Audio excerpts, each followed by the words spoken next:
This video is sponsored by Surfshark. 900 chapters. This is the most excited I've been in the entire story, and that includes Marineford.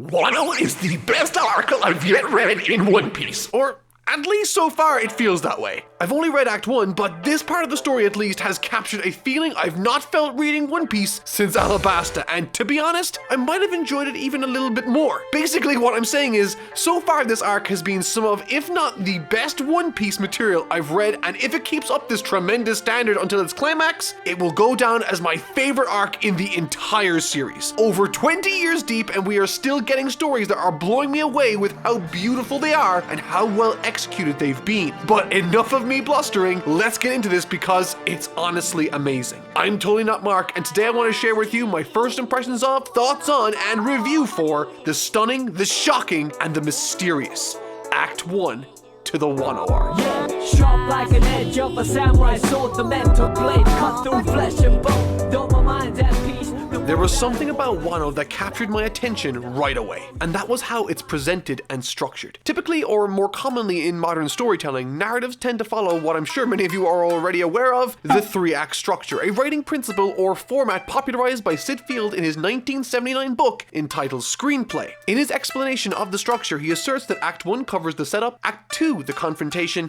and Act 3 the resolution. Now, if we were to take the Alabasta arc as an example, Act 1 would be where Crocodile establishes himself and his desires within the story, as well as set up the driving motivations for the main characters of the tale. This would be when Croc pretended to save the town, has the meeting with the rest of his organization, and when the Straw Hats start marching their way toward Yuba. Act 2 is always longer and less refined, being much more open to interpretation. Typically it contains a failure or obstacle not met by the protagonist, which they will have to pick themselves up from thereafter. More recently, the second act has been split right down the middle by a turning point within the story where there's conflict once again. Once again with Alabasta, this would be where the gang get captured by Croc and thrown into his cell. This turning point can also be observed within pretty much any arc within One Piece. In Arlong Park, it's where Usopp looks to have been killed by Nami. In Water 7, it's when Robin looks to have betrayed them, and in Whole Cake Island, it's when the plan for the wedding cake doesn't go according to plan. Personally, I think this is a very useful confrontation for long format storytelling, as it's great for pacing, putting the heroes on the back foot and giving them a chance to lift themselves up to the heights not yet reached. After this, Act 3 is usually the resolution. This is where our heroes, now armed with a better understanding of their weaknesses, use what they've learned to find a resolution. In Alabasta, this is when Luffy returns from having lost to Croc, armed with a strategy instead of going in blind like he did in his first attempt. Interestingly, however, what's evident when looking at this 3-act structure, specifically when detailing long stories, is that unlike Acts 1 and 3, which offer concrete goals for the respective sections, setup and resolution,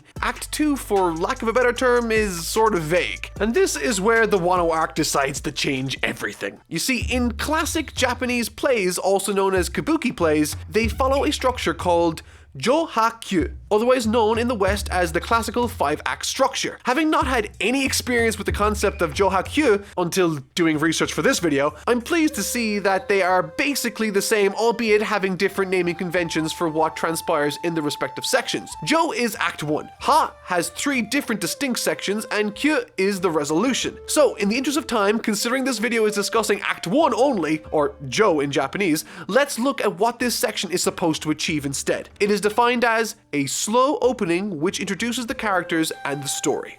So, with that direction in mind, let's take a look at what sort of techniques and choices Eiichiro Oda has employed when constructing and introducing us to the wild and uncharted world of Wano. Taking place over the course of 16 chapters, Act 1 of Wano achieves a remarkable amount in a surprisingly short period of time. But perhaps for me, the most impressive aspect comes in how accessible, lighthearted, and fun it is to follow along with. For One Piece to now be on its 31st story arc, and for it to be as easy, if not easier to follow than Alabasta, its 11th story arc, is nothing short of remarkable and the mark of a true visionary, the likes of which I've seldom been exposed to when it comes to storytelling.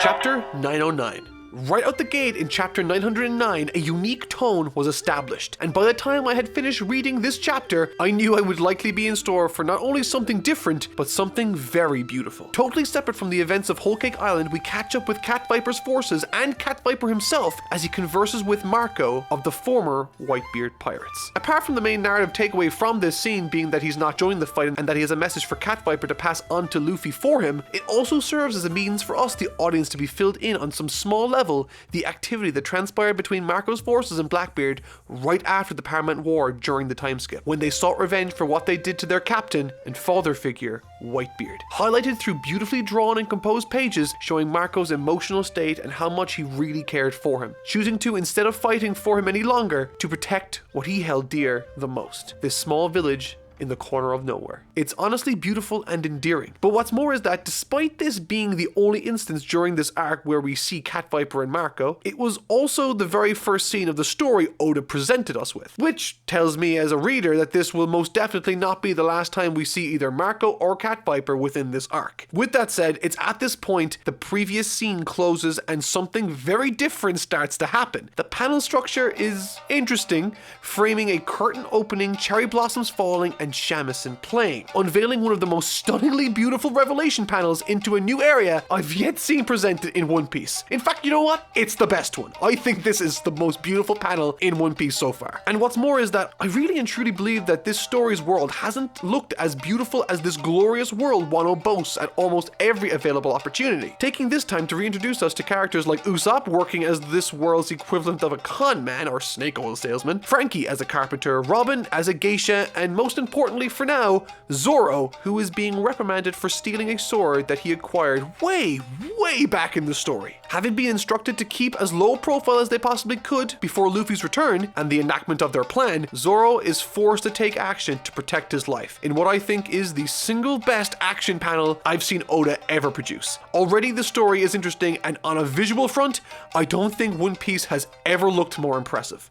Chapter 910. Something I noticed while researching for this was how closely both the story structure and narrative itself reflect and complement one another. The story being that, as I mentioned earlier, a kabuki play. Now, that particular style of play was developed during the Tokugawa shogunate, a military government that ruled from 1603 to 1868 in Japan. You might have recognized the term shogun in shogunate there, and that's not where the similarities end either. This particular government practiced extremely strict isolationism. While encouraging native arts to flourish, it led Japan down a path that eventually had them arrive at a sobering conclusion. Locked away from the rest of the world, they had become technologically illiterate when compared to the rest of civilization. And if this story sounds familiar, it's because it's a clear inspiration for the Wano country in One Piece. Isolated from the rest of the world by the oppressive shoguns of the time, they continued to ignore the obvious problems that doing so presented. In this chapter, Luffy and the crew arrive in the turbulent seas surrounding Wano, when once again Oda takes a moment to show us some spectacular artwork depicting towering rock formations piercing the crushing waves, koi fish, and even bonsai trees, which, as a nice artistic choice, is clearly drawn to represent the artwork of that particular time period in Japanese history. And so, with all of that implemented, what better way is there to tell this story of isolationist Japanese-style shogunates than by structuring it like the very kabuki plays that period is famous for developing?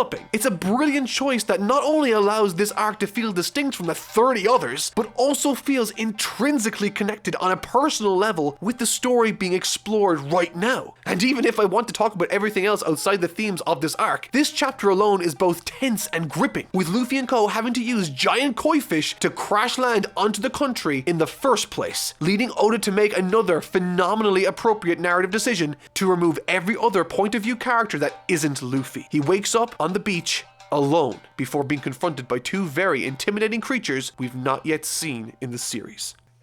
Chapter 911. Now that we have only one point of view character to focus on, the world around us is allowed to play as much a pivotal role in telling the story as any other character, which, on top of establishing the setup for the story and introducing us to important key characters, also allows us to, on various levels, become more acutely aware of and accustomed to this brand new mysterious land. Going into the story, we know that Wano is closed off to the rest of the world, and so keeping the point of view in Luffy, lost and confused, helps sell this mysterious side of the world exceptionally well, while also allowing the story to remain simple and focused. There aren't multiple plot threads here. We are given room to take in and appreciate the world as Oda sees fit, and I love it. The setup that takes place and that's in question here takes hold almost immediately when Luffy becomes entangled in an effort to stop this thug from kidnapping this little girl. There's some really cool scenes interspliced, like Luffy using his observation haki to dodge and counterattack a sniper shot unseen, and when he uses the Supreme King haki, he subdues a giant baboon, and that's pretty dope. Now, one of the main attributes that this arc arc acquired when it decided to follow the one point of view character in Luffy was its ability to endear us more effectively to new characters like Otama, the little girl he saved from that thug. She has a devil fruit ability that enables her to take off parts of her cheek, feed it to creatures,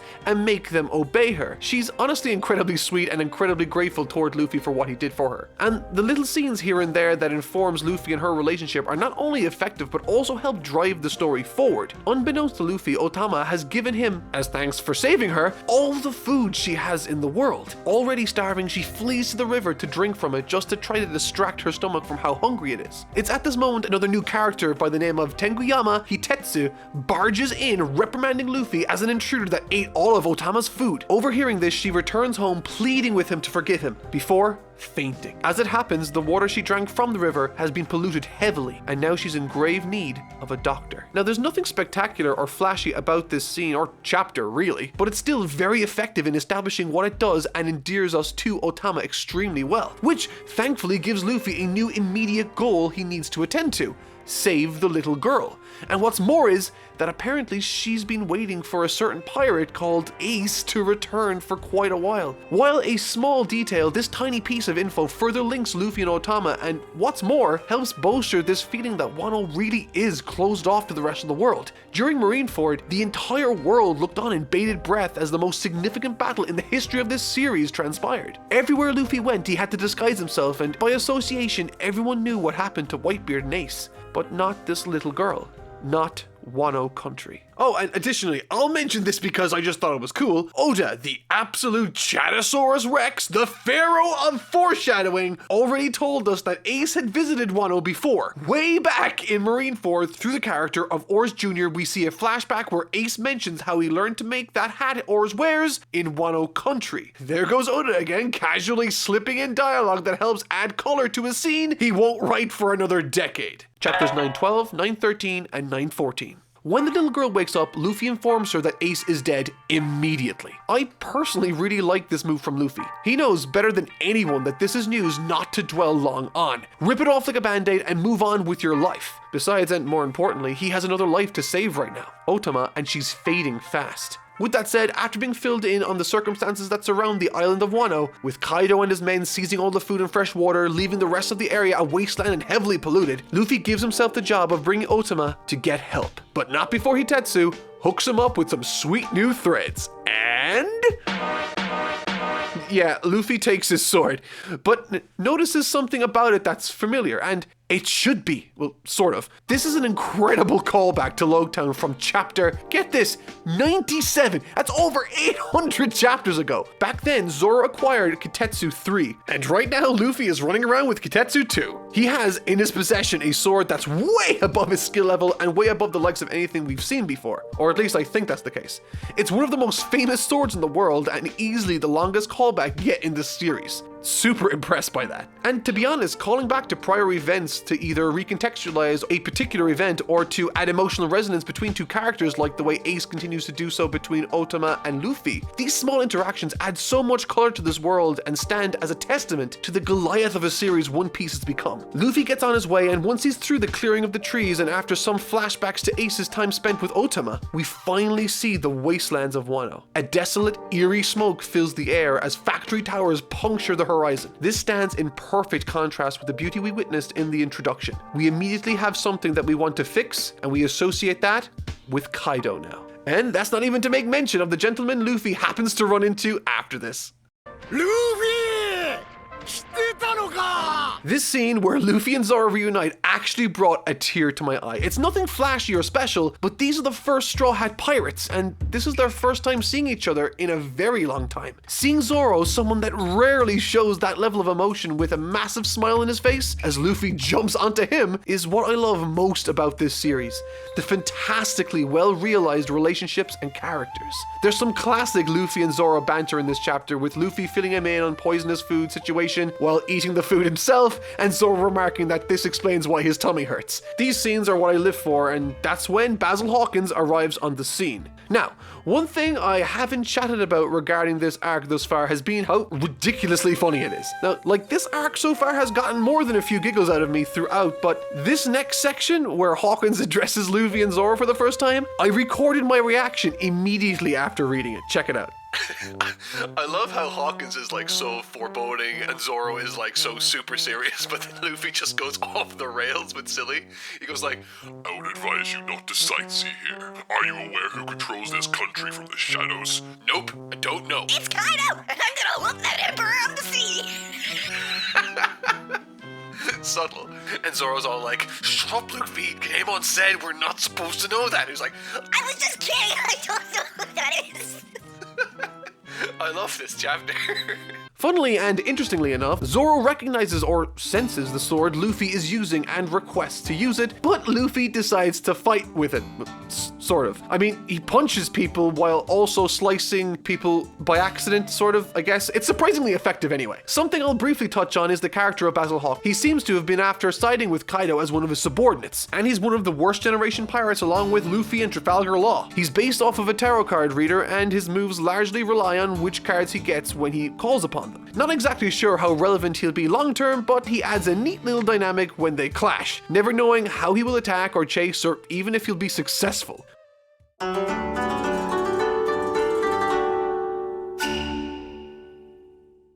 I want to thank Surfshark VPN for sponsoring today's video. In the ocean of online content, there's a lot of websites that take your info without you even knowing it, but you can swim under their radar using Surfshark VPN. With this particular service, you can stop websites from tracking your info and selling targeted ads to you online, completely protecting your privacy. Nothing is creepier than when you have a conversation with a friend about something and it pops up in your ads. Plus, with Surfshark Hardlock ID protection, you'll even get an alert when some rando jerk is trying to break into your email. But one of my personal favorite features of Surfshark is that you can see content that's not available in your area. For instance, did you know that right now on Netflix you can have the first 130 episodes of One Piece? Well, if you live in a country where that's not available, you can just log in with Surfshark and you can get access to that or any other show or film that isn't normally available for you. So, if you want both freedom and protection online, click the link in the description and use code TNM. It not only gives you a whopping 83% off the regular price, but also 3 months of service totally for free. Surfshark also offers a 30-day money-back guarantee, so there's no risk to even try it out for yourself. So if this service sounds interesting to you or you want to support the channel, please check it out. Now, back to the video.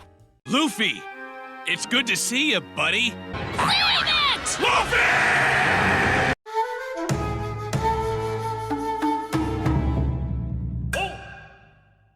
Looking at this story again, something I also noticed was that it was quite efficient with its scene selection. Immediately after escaping from Hawkins, we're introduced to a female samurai working in a tea shop called Okiku. We learn Law's forces are nearby, and we learn about some of the hierarchical structure in society through the wrestler Yokozuna. They even have medical teas that cure illnesses, and that's only within a few pages. And I think this is largely what makes this story feel so engaging for me. We're always learning something new while the story remains focused and straightforward. Luffy now has first-hand experience with how the civilizations are struggling, and therefore he sets his eyes on a goal of liberating the country. However, just as they're getting into that, another one of Kaido's fake devil fruit minions cuts in. It's Batman!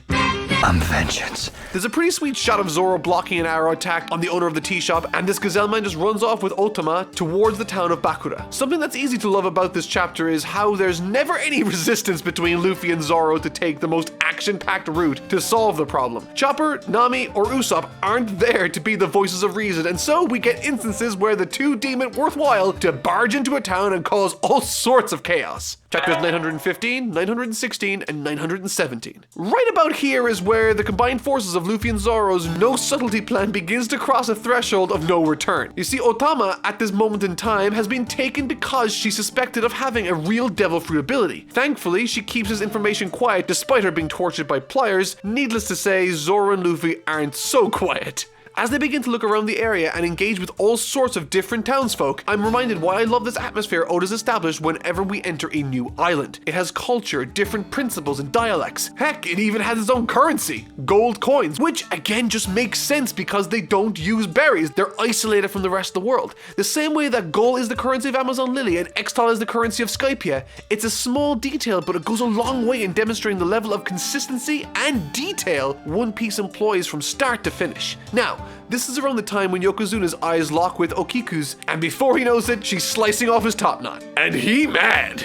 Now naturally, we are still in an expository phase within this act, but you can definitely tell we're building to something. Not because Luffy's gonna fight this WWF wannabe, but because, you know, we're barking up the chain of command, and sooner or later someone important will bark back, and we might not like who that ends up being. Luffy facepalms Yokozuna to next week with some funny moments interspliced, like Luffy's win-loss record as a sumo wrestler against Usopp, but in doing so blows down the living quarters of a person called Hold'em, one of the main guys behind the Animal Kingdom pirates. Around the same level as Hawkins, this Hold'em guy's design I can't really make heads nor tails of. He's got a lion on his tummy that shares a nervous system, and there's a scene where he punches himself in the balls.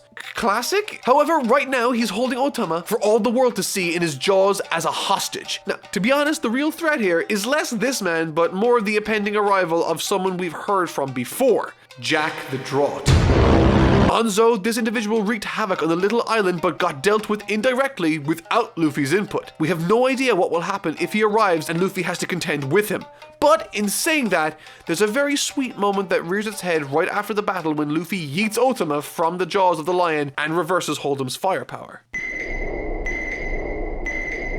Genuinely, I thought this was super cute and it made me well up a little bit because of just how wholesome it is. Chapters 918, 919, and 920. Basically, to wrap things up, Luffy and Otama dash off on the back of this horse lady thanks to Otama's devil fruit power. Law fights Hawkins and Zoro feeds an entire village with food that was being held from them. Alright, you still there? Okay, great. Because Law wants to bring Luffy to the top of this mountain to see Oden Castle's ruins, and man, it melted my brain. Take a look. Kinemon, Momonosuke, Raizo, are all the samurai we spent the last 300 chapters dead? Big question for sure, and would you believe it's actually way crazier than you might think it is. Luffy and the gang begin ascending towards the castle, the scenery once again looking astoundingly beautiful. I really like the choice Oda made to keep the real Wano rooted in the natural beauty of the world and everything associated with the forces of Kaido a wasteland. Getting a glimpse within these classrooms, we see that not only is Kaido poisoning the lands and ravaging its resources, but also poisoning the minds of those young and impressionable with propaganda supporting his efforts. Interestingly though, alongside these illuminating panels, we're introduced to this guy called Napping Kyoshiro, who's recanting the dying words of Oden's wife, who died 20 years ago. Those words act as a prophecy of sorts for the region. To preface this, I'm still not sure where the significance lies within this, but I have a couple of theories perhaps. Alright, check it out. You are the moon unaware of the dawn. May your purpose be fulfilled and cast 9 shadows on the night woven of 20 years, and you shall know the brilliance of the dawn. It's pretty obvious, to me at least, that the 9 shadows are referring to the 9 Straw Hat Pirates, as Jinbei technically hasn't taken his place amongst the crew yet, and Carrot is as much a Straw Hat right now as Vivi is. But this number could be intentionally misleading and might refer to Kinemon, Momo, and a bunch of the other samurai that supported this cause. Additionally, I'm interested in why she's referring to them as, quote, the moon. Obviously, it works pretty effectively for the analogy she's using, but later in the next chapter, it's revealed that those supporting Momonosuke's efforts have tattooed a moon onto their bodies. Also, the verb that's used in this is woven. Now, the only reference to weaving anything in this story so far has been this abandoned village at the start of the act that Otama is from, where she would spend all her days weaving hats. Now, maybe that location has some significance. I mean, Oda must have shown it to us for some reason. There might be more to this, but for now, I am reserving any further theories because what Kinemon reveals later on is bloody insane. 実は我々20年前のワノ国より時を超えてワノ国へやってきたのでござる This rocked my ever-loving world. Kinemon, Momonosuke, and all the other samurai that we've gathered over the course of the last few hundred chapters are all from 20 years in the past. There is now time travel in One Piece, specifically as Kinemon recounts the events of Kaido's takeover 20 years ago, describing the events surrounding the death of Lord Oden and the subsequent death of his wife, Lady Kozuki Toki, whom, while holding her 2 children, Momonosuke, and his sister, Hiyori, informs her loyal followers of the following.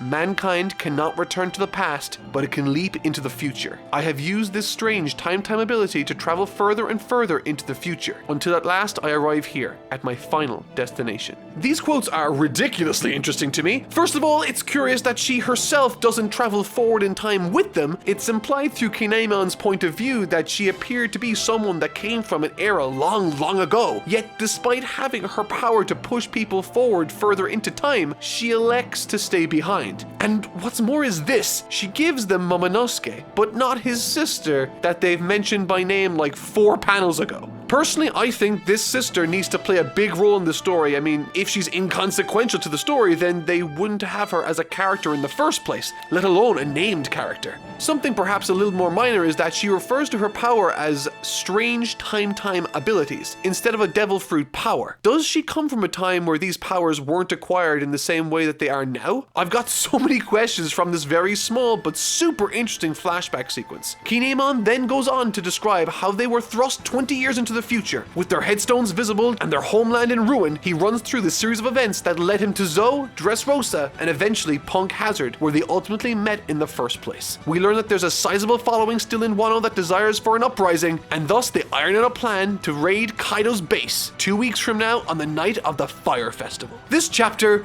was exceptionally exposition heavy, but gave me more than enough to think about when it came to this world and what the implications of it might be now. I'm exceptionally interested in seeing how all of this manifests later on, and now with Kaido's name being thrown around as a target, and with how our introduction to him a while back was made, I am intimidated by him, but also can't wait to see what he's made of when Luffy eventually clashes with him down the road. Chapters 921, 922, and 923.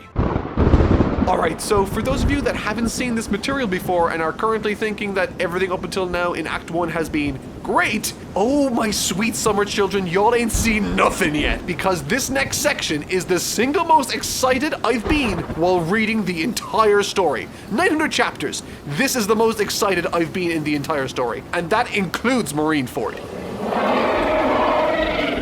So, Kinemon runs through the current plan, trying to rally up the existing support within the country to bolster the raid. Makes sense, and that's when we cut back to the village all the food was given to. This thief, with 5 A's in his name, Atamayama, moses on up and boom! Jack is right there looking for Luffy. But before they can exchange even 3 sentences, this random thief, it turns out he's a samurai, and an awesome one at that, slicing right through Jack with what looks like relative ease. So in my head, I'm wondering, okay, so we're in Act 1, and Jack has already been dealt with relative competence by a complete unknown. Yeah, and then Kaido shows up, and he's a massive friggin' dragon, I swear. Mentally, I was preparing myself for Jack, not Kaido, and certainly not Super Dragon Kaido the size of a town. It's an opponent with a presence, size, and power so far removed from anything we've ever seen in the series, including Big Mom and Whitebeard, at least from a visual level. It's also helped in large part because at the beginning of the chapter, things were relatively calm. They were discussing things in secret, and this chapter ends with a giant Kaido dragon attacking a town. What is happening? I don't know, but what I do know is that in the middle of Law analyzing this situation, Luffy does, say it with me now, in typical Luffy fashion, runs off full speed ahead into the woods towards Kaido. The excitement I felt when reading this was insane, but seriously, it only gets better. And look, I promise I'll analyze more towards the end, but goddamn, this section got me so hyped it's unreal, so I gotta vent. So as it happens, Kaido is drunk as all hell and looking for some mighty brigand he heard might have been in the forest. At this time, Law catches up with Luffy, during which time Hawkins catches up with Kaido and in an effort to divert his rampage away from the village of Bakura, tells him that Luffy and co are at Oden Castle ruins. Now, what's important to understand here is that he doesn't actually know that they're there, but because it's a legend that he believes will add credibility to his claim for Kaido, it just so happens that on that ruin are in fact the Straw Hat Pirates and the rest of the remaining forces. Hawkins is the best subordinate, by the way. So Kaido just soars past Luffy in the blink of an eye before spitting fire onto the ruins, leveling the entire area in a massive explosion. Luffy looks on in utter disbelief and shock, faced with a similar reality he experienced during the Sabaody Archipelago arc, losing all of his friends. In this moment, he shows a tremendous evolution of character and strength of will, as he, without delay, without crying, deals an enormous elephant gun straight to the head of Kaido. And at this moment, I'm loving life. So yeah, it's a pretty good chapter. Crash landing onto the town below, Luffy finds that something terrible has happened to Otama at the hands of Kaido as he made his way to the village in the first place. Enraged by this news, Luffy grits his teeth, punches the ground, and screams towards Kaido, standing defiantly, "I'm right here." Kaido, in response to this, asks who he is, and without missing a beat, cool as a cucumber, the young man from the East Blue declares, Luffy, 海賊王になる男だ。Kaido quickly unleashes a massive blast from his mouth, but by the time that blast scorches the earth below, Luffy is high in the air and begins pummeling Kaido with consecutive colossal strikes all over his body. Kaido falls to his regular human form after this. The crowd remarks at what's happening to this god among men at the hands of a complete unknown. Luffy engages Gear 4 without delay and unleashes everything he has, successfully meeting his mark on the Emperor of the Sea.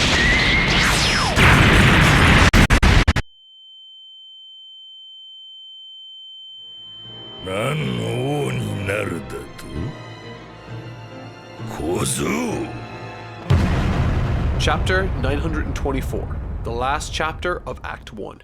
After 923 chapters of emotional development, improvement, and growth, after mastering his devil fruit power, upgrading it through the gear system, and after the leaps and bounds he's made with Haki, he unloaded it all on Kaido in a single chapter. And with one blow, Kaido knocks him out harder than any has in the past, without so much as a scratch on him. Now that's an imposing villain. Typically speaking, this tactic for establishing a villain or big bad by dunking on the main characters super early on is a bit of a cliche, but to be honest, it's not really a cliche or overdone at all within One Piece. And while this is the last chapter of Act 1, there's still some more interesting and cool moments to speak of. On the cool front, while Luffy was lying lifeless after the battle with Kaido, and I use the word battle loosely, Kaido remarks that Luffy's been glaring at him the entire time, despite him looking like he's not conscious at all. Kaido walks off, and that's when everyone around Luffy falls to the ground. While Luffy was on the verge of unconsciousness, he surprised Kaido with his use of the Supreme King Haki. I thought that was a pretty awesome scene, to be perfectly honest, but in the interest of wrapping things up, the Straw Hats on the hill were completely fine because of the clutch use of a certain female warrior's devil fruit power. Frankie, Usopp, and Robin hear that Luffy fought Kaido and is being held prisoner, and they also make this face.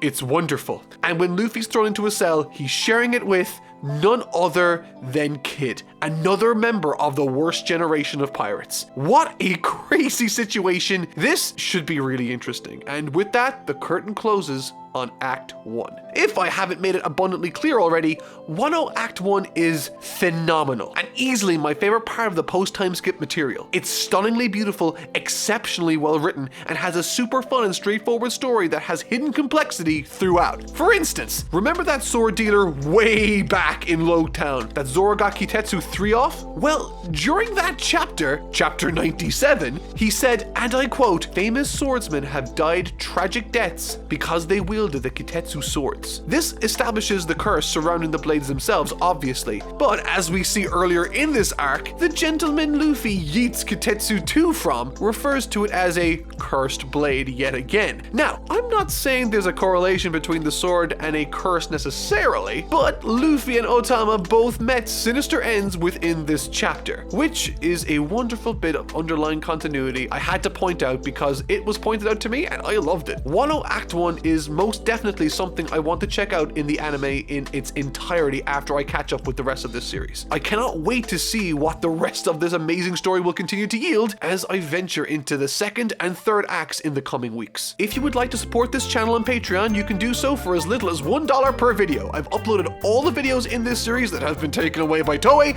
so if you want to catch some of those while I work out the legal issues with the evil Japanese corporation, you can do so through the link in the description. But that'll do it for this video. As always, I've been Totally Not Mark. I'll see you all next week, and thank you so much for watching.